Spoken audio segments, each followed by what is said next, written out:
Hey YouTube, this is Ian from Big Rock ADV, and today we're going to do a review of the Yamaha FJ09. So let's go ahead and get started.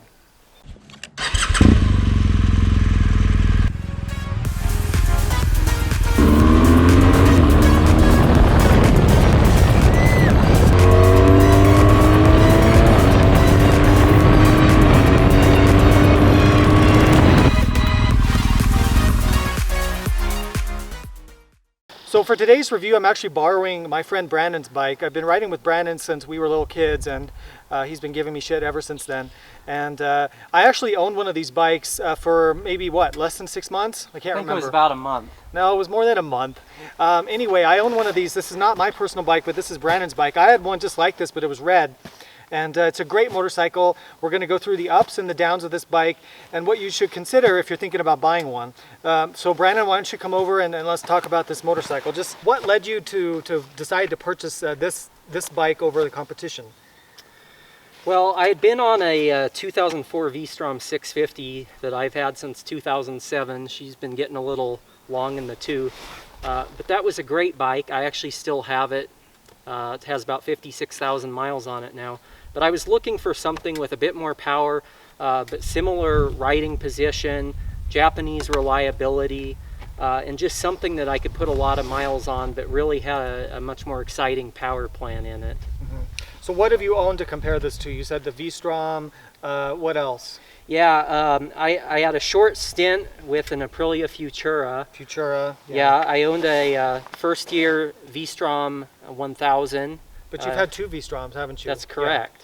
So I actually had the 1000 first, the 2002 model. Spent quite a bit of time on that, put quite a few miles on it as well. But ultimately I ended up on the 650 because even though it's a little bit light, just a little bit lighter, it felt significantly lighter, a lot more flickable, and just a lot more fun in everyday use. I love the high revving L-twin on the 650. On the yeah, I had a 650 V-Strom too. It's one of my favorite bikes, but I also preferred it to the 1000. Okay, so that's kind of some of your bike history. So tell me about buying this. You bought this used? Yeah, that's correct. So I bought it in March of 2019, so it was like 2 or 3 years old. I've had it a little over a year now. I actually bought it pre-owned from a guy in the LA area. Bought it with just over 1,000 miles on it, so It was basically brand new. And can we ask what you paid for it? Yeah, so I ended up stealing it from this poor guy for $6,000. $6 grand? $6 grand. And it was almost like a brand new FJ09. So this thing stickered for what, 10 or 11 when it was brand new? Yeah, I think they were running around 11,000 brand new. Brand new. So you basically paid half price for almost brand new bikes. That's right. That's the power of buying used. Okay, Yamaha FJ09. What year is this, Brandon? A 2015? 2016. 2016, okay. This bike came out in what, 2015? 2015. Okay. So we're going to put it in B mode, which is the softer throttle response. No, it has A, standard, and B. Correct. Right? It defaults to standard. Okay, so I'm going to put it in B mode for soft, because otherwise it's too jerky.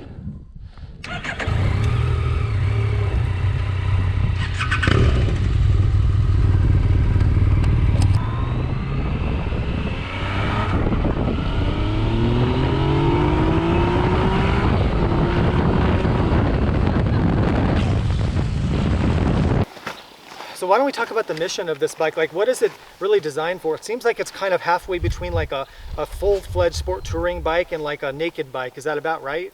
Yeah, I would say that's a good summation with maybe a little bit of the adventure touring in there as well. It does have a little more suspension travel than, say, your average standard or naked, but it by no means is an off-road bike. I wouldn't dare do that, but, you know, to each his own. A little bit of extra suspension travel versus, say, an FZ09, which this bike is based on, right, just affords it a little bit more comfortable ride, but excellent riding position. Okay, so yeah, it's still kind of upright, not as upright maybe as like a GS, but almost more upright than the FZ09. Yes. And then you know, you've got kind of a half fairing. You've got a windshield here that's fairly effective. So you've got kind of a half wind protection, not a full fairing. What does this bike weigh? Around 450 or so? Yeah, I think this bike comes in somewhere around 460. 460. And okay. it definitely doesn't feel very heavy. Definitely feels like a sub 500 pound bike. Yet at the same time, if you're on this bike, you know, say on the highway or doing high speeds, you know, 70 miles an hour or 100 miles an hour if Yeah. you're in another country, Yeah. it's still very stable, comfortable. Kilometers per hour. Yeah, kilometers per hour. It still feels very good.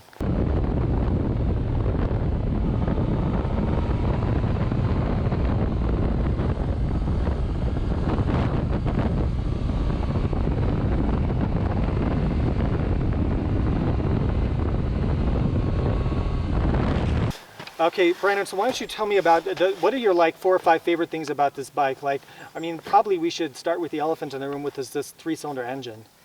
Yeah, you know, it's interesting to see a Japanese manufacturer go after the 3-cylinder motor. I'm very happy that Yamaha did it. It's a phenomenal motor. It's definitely the centerpiece and showpiece of this bike. I have zero complaints about that. It's extremely tractable from 3,000 RPM. You can lug it, it's still smooth. It doesn't chuck or do any of the bucking kind of thing. And yet it pulls up well over 10,000 RPM and it's just glass smooth throughout the rev band. Tons of mid-range torque and also a pretty nice top end. And the whale, the sound that it makes up there is fantastic. It's so addicting. I switched bikes with Brandon coming up. This is a Palomar East Grade for those of you in California, and it's so addicting to ride this bike because you just want to hear that engine just screaming. The 3-cylinder sound. If you've ridden Triumph Tiger like 800 or 1050 or any of those 3-cylinders, it kind of gives you that sensation.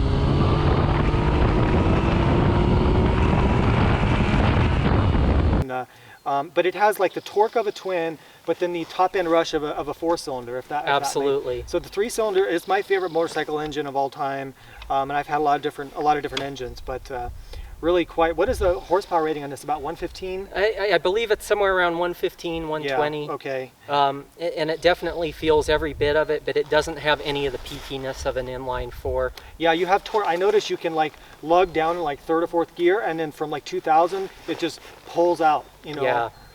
The other interesting thing about it is the gearing. It's got extremely tall gearing. This thing, I think it'll pull 60 miles an hour in 1st gear. And it's one of those bikes that whether you are upshifting early or you let it ring out, you know, even slowly on the throttle up to say 60 miles an hour, the motor's so good and so smooth that it works that way.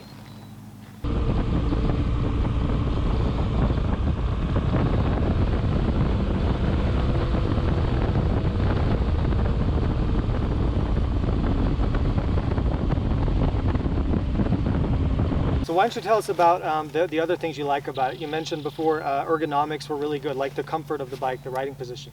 Yeah, so like Ian, I came off of a lot of dual sports and adventure touring bikes. I think these bikes just feel good to us. It's also why the segment has gotten so popular.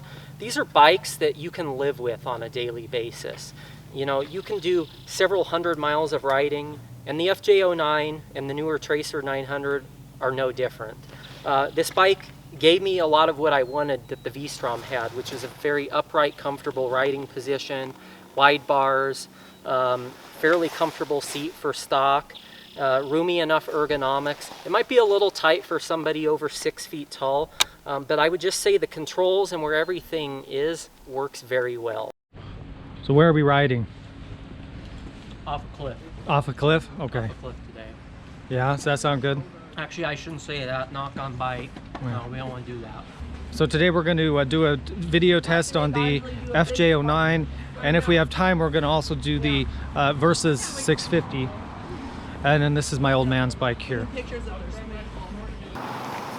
So what else do you love about this, Brandon? What else is really good about it? Well, to be honest with you, it's subjective, but I would say the looks. It's a good looking bike, and it's also a right-sized bike. Yeah, not too big, not too small.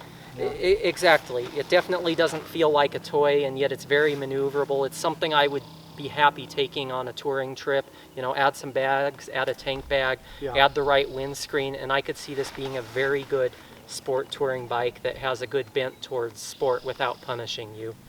So let's back up a second, because so in 2015 this was brought out as the FJ09, and then I think in the last year or two they've adopted the European name, which is the Tracer 900 GT, right? Yes. Okay, so it has some updates for the Tracer. Just keep in mind this review is for the FJ09, which was 2015 to like 2018. think 2018, 18 or so, thereabouts, but check us on that. 2017, 2018. Yeah. So yeah, but I agree in terms of the comfort. I would say I'd be able to ride this bike for long touring days. Maybe do something with the windshield a little bit. The newer ones, the Tracers have cruise control. This doesn't. That's something you can add to this fairly easily. What else would you add to make it a better touring bike? So cruise control, maybe a windshield. Yeah. They sell hard bags for it, which are right, great. Right. Yamaha sells their own hard bags for this bike. They're rather expensive, but they mesh nice with the bike. Some people actually adopt the ones from the larger FJR 1300 Sport Tour. Yeah, they're wider. Yeah. Yeah, and then there's plenty of aftermarket good alternatives as with a lot of these style of bike. I would definitely do something about the windscreen. I wouldn't say it's terrible, and it does have up and down adjustability from the factory. But for me, sitting about 5'11" and 31-inch inseam, it's not the ideal solution. The windscreen is adjustable, but you have to stop and unbolt it or something. Yeah, it actually just has two knobs right here. Oh, that's right. It's rather simple. But you can't do it when you're riding. Yeah, you can't do it while you're riding. But the new Tracer 900 you can. Yeah. Okay. So that's good. I didn't notice too much buffeting. Really, No. It wasn't too bad. It was pretty smooth, which was nice. How about the headlights? They're LED, right? Yes, and that is one of my favorite things about this bike from the factory. There's no screwing around with the headlights trying to adopt an LED or buy xenon kit like I typically do on a lot of my bikes to get better light output. I feel that the factory LED lights are pretty good. Output, distance, patterns pretty decent.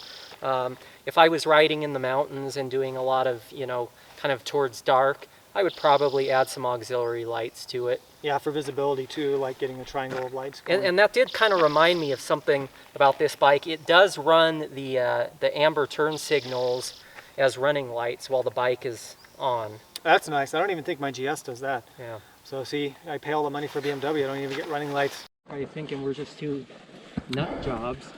Jessica's in the road there. Looks good. This is my competition for the day, the FJ09, the mighty FJ09. Fine motorcycle. Okay, Brandon, you ride in front. Okay, so Brandon, let's talk about, we're not just here to talk about the great things about it. It is a great sport touring motorcycle with a wonderful engine. We've definitely talked about that. But there's some things that really, and especially in these early year bikes on the FJ09s, really held it back from being kind of the perfect motorcycle with that great engine. So tell us about the things that really kind of are a challenge for this bike. Yeah, so this bike is not without its faults. It has some pretty big vices.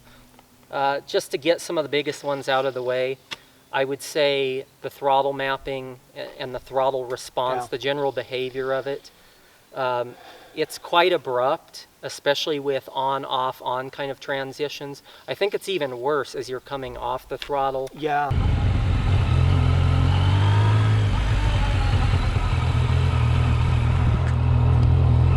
See, the throttle is jerky.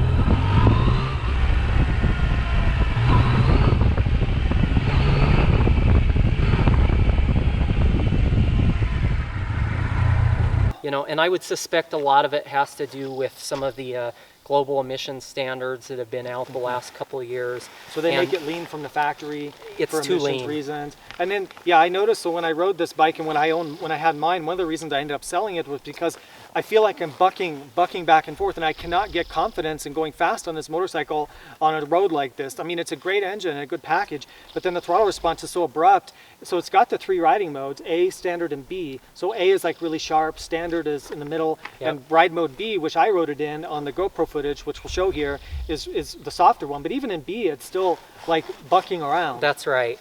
And so can you fix that? You can fix that.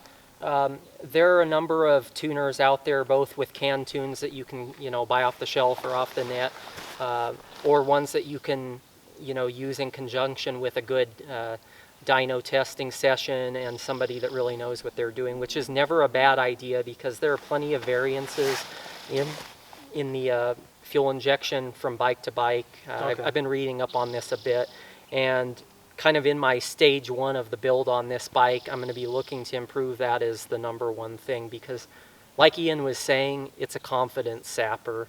The bike has so much potential but that abrupt nature of the throttle, especially coming off Yeah. of it and back on, just screws you up in the corners. And it's not the first time Yamaha's had this problem. I mean, I remember when the FZ09 came out, the naked version of this, that the owners and the press, when it came out, were like, wait, what's wrong with the throttle on this? And it kind of migrated to this bike. I think you notice it a little less on this, maybe because it's a heavier bike. But you can fix that for a few $100 thing with the tune, so that's fixable. Yeah. What else are the downsides of it that kind of need to be addressed? I would say the second biggest thing is the suspension. You know, let's be honest, Yamaha built this bike to a price point. To a budget, and, yeah. and there are certain areas where that becomes obvious. The refinement of the powertrain, it's a fantastic powertrain, but that whole fuel injection thing is one, but two, the suspension. I've yet to really be able to find a good happy medium, both for the rear shock as well as the front forks. I've gone between having it far too harsh in the front to just too soft and wallowy.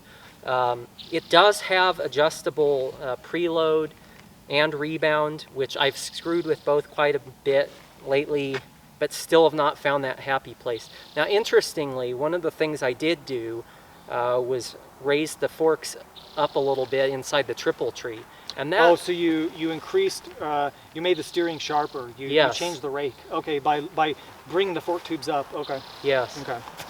And that helps maybe the turn-in?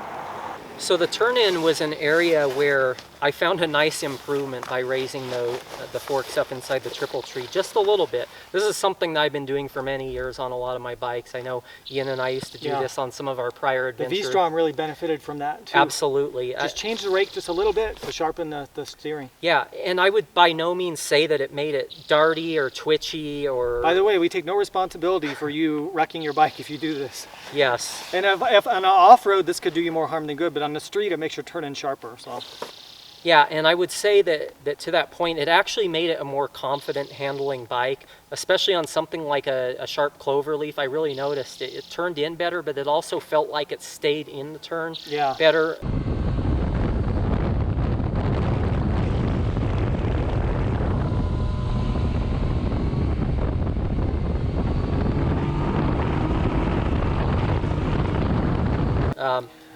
Well, you did something right, because I noticed riding this versus my red one that I owned, I'm more confident on this one for some reason. Maybe the stuff you've already tweaked. But I think with the fueling sorted out and the suspension sorted out, you'd be a long ways towards kind of an incredible, maybe unbeatable package for the money. Yeah. What else would you have to do to it kind of to make it perfect? Maybe? Well, like you said before, the new Tracer, Yamaha has added cruise control to it. Cruise control for a touring, yeah. It's silly because... But they make one for this, right? You can put on an aftermarket cruise. Yeah, but there's a couple kits out there. I may be trying one that also is a conjunction. In conjunction, it's a throttle mapping improvement and Yeah. also offers me the option of a quick shifter. So, Quick shifter, this bike needs a quick shifter. Yeah. Because once you ride, like we were switching off with my GS with the quick shifter, and once you're used to that, you really don't want to go back to not having it. So, yeah, so I think sorting out the fuel injection, the throttle smoothness, and getting something that might add cruise control functionality all in one would be a great change for this bike. And then maybe if I decide I like the results after I do that, I may make some improvements to the suspension, front and rear. One of the big problems with this bike, as I've been trying to sort out the suspension, is that the front and rear also don't play very nice together. It just Yeah. feels a little it is discombobulated. unbalanced, yeah. And I have a hard time going between it being overly harsh and jittery, and then also if I soften it up a bit, wallowing too much in the curves, especially if you hit a bump in the curves. It just feels like it's a step behind. So yeah, I would probably consider upgrading the forks and maybe doing a rear shock on it in the future. Okay, so a couple of the negatives we were talking about. So I noticed when I rode this bike, I cannot see behind my shoulder. So the mirrors are too far in. They need to be pushed out by about maybe 1.5 inches, 2 inches. Do you agree with that? I would absolutely agree with Yeah. that. So I think we're both around 5'11", 6 Yeah. feet tall. Well, I'm taller. Similar stature, and I do find that I have this problem with a lot of bikes. I have wide shoulders, and they're too narrow, and they're also too low. I would probably I will be adding some kind of mirror extension kit in the future. They do work very well if you can see around yourself, no vibration in them. Yeah, they're smooth, but I just can't see. Yeah, but they need to be higher and a little bit further out. My Yeah. wife's Versys had this same problem, and we added Yeah, it's some. a cheap little mirror extender. It's a yeah. little metal bracket. It's a fantastic improvement for rear Yeah, visibility. you need to do that. It's only like $20, but we know how cheap you are, so I haven't done it. The other thing that's both a pro and con on this bike is the display and instrumentation. Oh, the display, the Yeah. TFT, not TFT, it's an LCD, I guess. It's an LCD. Yeah, And- before the days of TFT. Yeah, I think it's actually got good visibility, Yeah. tons of readouts, Yeah. a lot of changeability. You can see Good all info. kinds of things on it from outside I temp, noticed the coolant. tachometer is really kind of the big feature of it. Like I can Yes. see where I am. I thought it was okay. Yeah, yet it also has a large speedometer, so a quick glance down and you'll know how fast over the This speed had limit you're the, going. the Super Tenere for a while. I think probably still has this display. Yeah. They took it from the Super Tenere, I think. So there's a lot of good functionality in it. Visibility is good most of the time if you've adjusted it to the proper brightness. It's plenty legible at night. Yeah. But the issue that I have with it is not intuitive in the least bit. Changing between a lot of the functionality, yeah. I just find it a little clunky. Doing something like resetting the trip computer I after couldn't you figure fuel it up, out at first. It's yeah, a I didn't know pain. how to do it. It's a pain, and yet there's a lot of good stuff buried in there. You just have to figure out how to. Well, because there's use some it. buttons on the dash and there's some buttons on the handlebar. Correct. But I couldn't figure out what the hell did what. Right. Yeah, that was my right. issue with it. But once you figure it out, it's fine. Yeah. How are the brakes on the bike? I would say they're pretty good. They're not fantastic. They're I not, noticed it's a rubber. They're not giving you metal. They're giving you rubber brake lines. But that's kind of typical, I guess. Yeah, very typical of bikes at this price point. Are the levers adjustable? Yeah, adjustable levers. Yeah. See, I needed to put your lever in further for me, but So yeah, I think the brake bite is okay. They're definitely not the Brembos from a BMW. Yeah. But they get the job done. The ABS does work well. It kicks in fast, and I wouldn't say it's overly intrusive. there's no like supermoto mode or turning off ABS, right? You can't turn it off. So it does have traction control modes on it, and you can turn Right. the TCS off, but you cannot shut the ABS You cannot shut off. the ABS off. So if you want to back in the corner like a supermoto, you can't. You're out of luck. But let's be honest, with the purpose of this Yeah, bike, most people who buy this are not doing that. I think it's probably a good idea to leave the ABS on. Yeah. This isn't an off-road bike. If this was an off-road bike, I would Yeah. absolutely be furious that you can't turn the ABS Oh yeah, on at all. well, and Yamaha has had that issue, Super Tenere, in the past.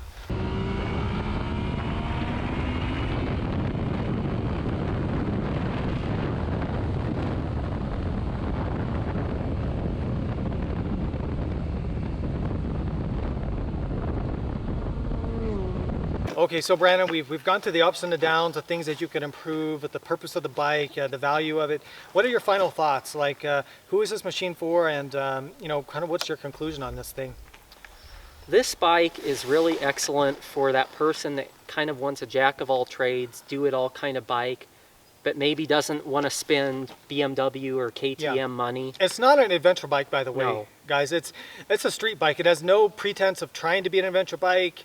When it came out, some people were like, "Ooh, an adventure bike." No, it's not. It's a street bike, and there's no reason it should be an adventure bike. So it's just a street bike, but a very versatile one. Yeah. It doesn't have the suspension to be an adventure bike. It doesn't have the protection to be... No, you would. I think there were some people who tried to do that, or even rode off a curb and they smashed their oil pan and drained their oil. Yeah, right? it sits very low. Even going off a curb, you have an So issue you don't there. even ride off a curb on this because you will end your day. Yeah. What I would say, though, is that this bike is such an excellent value for the money.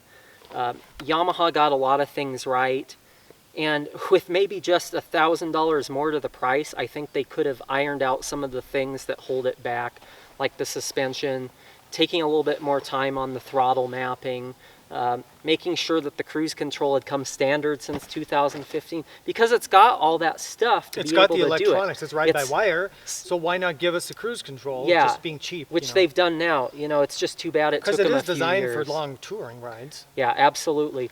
But overall, I mean, if you look at this bike, what it's got for the money is pretty tremendous. It comes standard with the center stand. It comes standard with the handguards, which Yeah, that's great. which I think are kind of cool, because not only are they fairly effective, but they look good. Handguards usually look like crap, let's be But honest. they did a good job styling it, integrating it to the fairing. Yeah. Absolutely. You know, the standard LED headlights, which Yeah. are becoming more common, but at the time weren't so common, you know, having some adjustability for the windscreen. Another nice thing about it, it does have adjustability in the seat. Yep. It's got 2-position adjustability. Yep, yeah, that's right. That's another thing that I probably will be doing in the near future. I may go with something like a seat concept seat. Yeah, from what I remember, the seat, I was good for a couple hours and then I Yeah. was kind of in pain. So it's Yeah. okay. A lot of people will be fine, but if you're doing touring, probably going to need to do a Sargent or a Seat Concepts or one of those. Yeah, for this style of bike, I would say the seat is kind of spot on. It's not excellent, it's not terrible. It'll give you a couple hours of serviceability without Yeah, real issues. yeah. And even though it's a shorter package than, say, something like my V-Strom, I wouldn't say it's especially cramped. It might be a little bit cramped in the leg area for somebody over, 6'1", but it also has enough room for 2 uprighting. My wife and I have gone on this bike together. So I would say it's perfectly acceptable as a do-it-all bike. You could be happy on it commuting. You could be happy on it on a road like Palomar here in Southern California. Yeah.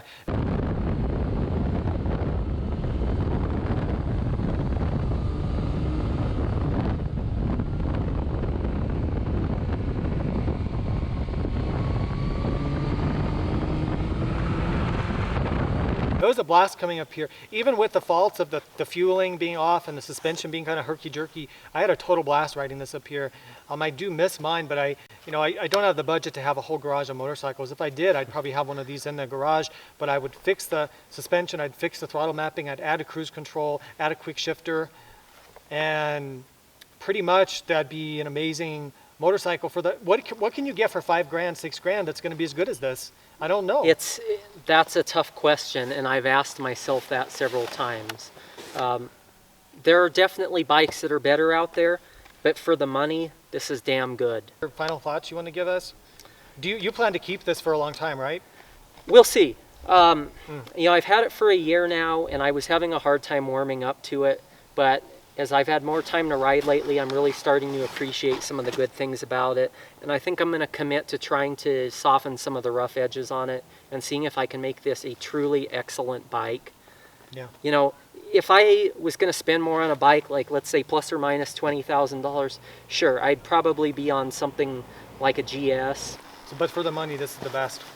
Yeah, for the money and for what I wanted out of a bike, this was the Yeah. best choice. All around street bike, if you don't care about going off-road, a fantastic engine, a few minor faults you can fix, and for the price, I don't think you can beat this thing, and that's why I bought one, that's why Brandon bought one, and I hope he keeps it and fixes it up, so frankly, so I can keep riding it on Palomar. But anyway, thank you guys for tuning in. Hope you guys enjoyed the video on the FJ09. Please give this video a thumbs up and subscribe to the channel, and we'll see you next time. And thanks again, Brandon, for letting us use your bike and for doing the interview today. We appreciate it. Thanks, Ian. Yep, okay, see you later.